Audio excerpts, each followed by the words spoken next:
छत्रपती संभाजीनगरमध्ये आमदार रावसाहेब दानवे व कल्याण गायकवाड यांच्यात नेमका वाद कोणता? का दानवेंनी पकडली कॉलर? कोणते सदस्य फुटले आणि कोणी फोडले? कल्याण गायकवाड कसे झाले सभापती? पहा स्पेशल रिपोर्ट। छत्रपती संभाजीनगरमध्ये पंचायत समितीच्या सभापती निवडणुकीदरम्यान मोठं राजकीय नाट्य पाहायला मिळालं। या निवडणुकीनंतर निर्माण झालेला वाद इतका वाढला की माजी विरोधी पक्षनेते अंबादास दानवे यांनी नवनिर्वाचित सभापती कल्याण गायकवाड यांची कॉलर पकडल्याची घटना घडली आणि जिल्ह्याच्या राजकारणात मोठी खळबळ उडाली। या घटनेनंतर अंबादास दानवे यांनी गंभीर आरोप करत भाजपवर थेट निशाणा साधला।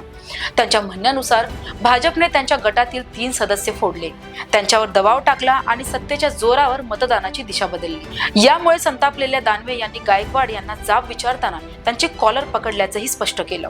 दरम्यान या निवडणुकीत शेवटच्या क्षणी राजकीय समीकरण पूर्णपणे बदलले। ठाकरे गटाच्या 4 सदस्यांपैकी 3 सदस्य मतदानाच्या वेळी गैरहजर राहिले।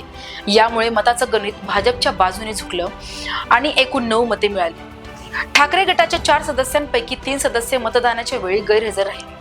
यामुळे मताचं गणित भाजपच्या बाजूने झुकलं आणि भाजपचे उमेदवार कल्याण गायकवाड यांना एकूण 9 मते मिळाली। केवळ एका मताच्या फरकाने त्यांनी सभापती पदाची निवडणूक जिंकत विजय मिळवला। या निवडणुकीत केवळ भाजप आणि ठाकरे गटातील संघर्ष दिसून आला नाही, तर शिंदे गटातील अंतर्गत गटबाजी ही स्पष्टपणे समोर आली।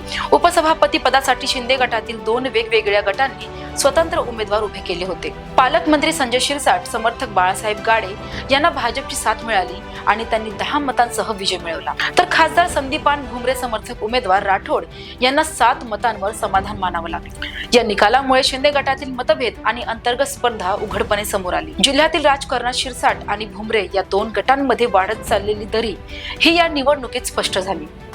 एकूणच या संपूर्ण प्रकारामुळे छत्रपती संभाजीनगरच्या राजकारणात फोडाफोडीचे आरोप, गटबाजी आणि सत्तेसाठी चाललेले राजकीय डावपेच पुन्हा एकदा चर्चेत आले आहेत। आगामी निवडणुकीच्या पार्श्वभूमीवर जिल्ह्यातील राजकीय वातावरण आणखी तापण्याची शक्यता व्यक्त केली जात आहे।